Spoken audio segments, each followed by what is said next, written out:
ദൈവനാമത്തിന് മഹത്വമുണ്ടായിരിക്കട്ടെ. ഈ വലിയ നോമ്പിൻ്റെ 10-ാം ദിനം നമുക്ക് ഒരുമിച്ചുള്ള ചിന്തയ്ക്കും ധ്യാനത്തിനുമായി തിരഞ്ഞെടുത്തിരിക്കുന്ന വേദഭാഗം അപ്പോസ്തലനായ വിശുദ്ധ പൗലോസ് കൊരിന്ത്യർക്ക് എഴുതിയ 1-ാം ലേഖനം 1-ാം അധ്യായം 1 മുതൽ 18 വരെയുള്ളതായ വാക്യങ്ങൾ. The letter of Paul to 1 Corinthians chapter 1 verse 1 through 18. ക്രിസ്തു സഭയുടെ സ്വഭാവത്തെയും നിയോഗത്തെയും പറ്റി മനോഹരമായി വർണ്ണിച്ചിരിക്കുന്ന വചനഭാഗമാണ് ഈ വേദഭാഗം. വിശ്വാസ സമൂഹം നിലനിൽക്കുന്നത് ദൈവിക വിശ്വസ്തതയിൽ സങ്കേതപ്പെട്ടുകൊണ്ടാണ്. പഴയ നിയമത്തിൽ ഇസ്രായേലിനെ യഹോവയുടെ സഭ എന്ന് വിളിച്ചിരിക്കുന്നത് ആവർത്തന പുസ്തകം 23-ാം അധ്യായം 1-ാം വാക്യത്തിലും സംഖ്യാപുസ്തകം 16-ാം അധ്യായം 3-ാം വാക്യത്തിലും നമുക്ക് കാണുവാനായിട്ട് സാധിക്കും. യഹോവ വിളിച്ചുകൂട്ടിയ സഭ എന്ന തരത്തിൽ യഹോവയെ ബഹുമാനിക്കുകയും ആദരിക്കുകയും യഹോവയുടെ സാന്നിധ്യവും അർഹിക്കുകയും ചെയ്യുന്ന ഇടമാണ്. യേശുവിൻ്റെ കൽപ്പനകളെ ആചരിക്കുന്നതിലൂടെ വിശുദ്ധീകരണത്തിൽ തുടരുവാൻ നമുക്ക് സാധിക്കും. അപൂർണതകളുടെയും അശുദ്ധികളുടെയും കുറേയേറെ അടയാളങ്ങൾ ഉണ്ടായിരുന്നിട്ടും കൊരിന്ത്യ സഭയിലുള്ള അംഗങ്ങളെ വിശുദ്ധരെന്ന് പൗലോസ് അഭിസംബോധന ചെയ്യുന്നത് അവർ യേശുവിൻ്റെ രക്തത്താലും വചനത്താലും ശുദ്ധീകരിക്കപ്പെട്ടവരും ആ വിശുദ്ധിയിൽ വളർന്നു വരുന്നതിന് യോഗ്യതയും സാധ്യതയും ഉള്ളവരാകയാലുമാണ്. ഈ നോമ്പ് കാലത്തിൽ ഈ ശുദ്ധീകരണ അനുഭവം യാഥാർത്ഥ്യമായി അനുഭവിക്കേണ്ടതുണ്ട്.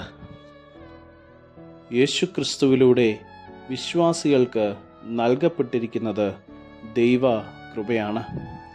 ജീവിത നിയോഗവും സാക്ഷ്യ ജീവിതവും പൂർത്തീകരിക്കുന്നതിന് വിശ്വാസിയിൽ പകരപ്പെടുന്ന ദൈവബലത്തിൻ്റെ അനുഗ്രഹമാണ് ദൈവകൃപ എന്നത്.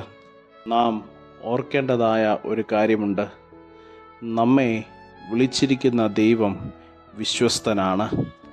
അപ്പോസ്തലനായ വിശുദ്ധ പൗലോസ് തിമോഥെയോസിന് എഴുതിയ 1-ാം ലേഖനം 1-ാം അധ്യായം 14-ാം വാക്യത്തിൽ ഇപ്രകാരം നാം കാണുന്നുണ്ട്: ശക്തനാക്കുന്നവൻ മുഖാന്തരമാണ് താൻ സകലത്തിനും മതിയായവനായി തീരുന്നത് എന്ന്.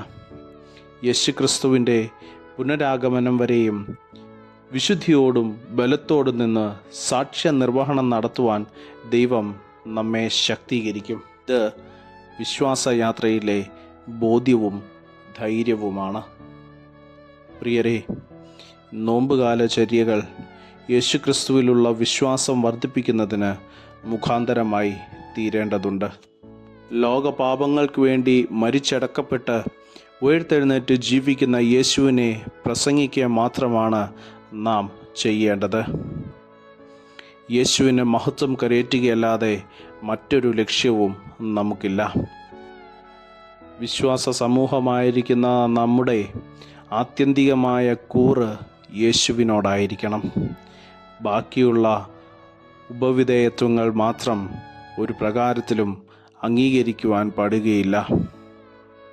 യേശുവിനോടുള്ള വിധേയത്വമാണ് യേശുവിൻ്റെ പേരിലുള്ളവരോട് വിധേയമുള്ളവരായി തീർക്കുന്നത്.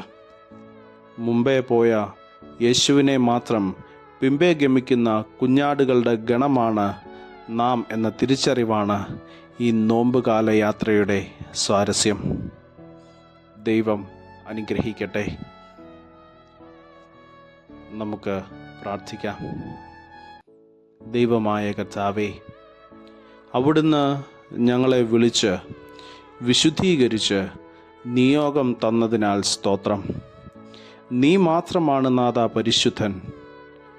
ശക്തീകരിക്കുന്ന ദൈവകൃപയിൽ ശരണപ്പെട്ട് ക്രൂശിൻ്റെ പാതയിൽ കാൽവരിയോളം യാത്ര ചെയ്യുവാൻ ദൈവമേ ഞങ്ങളെ സഹായിച്ചു കൊള്ളണമേ.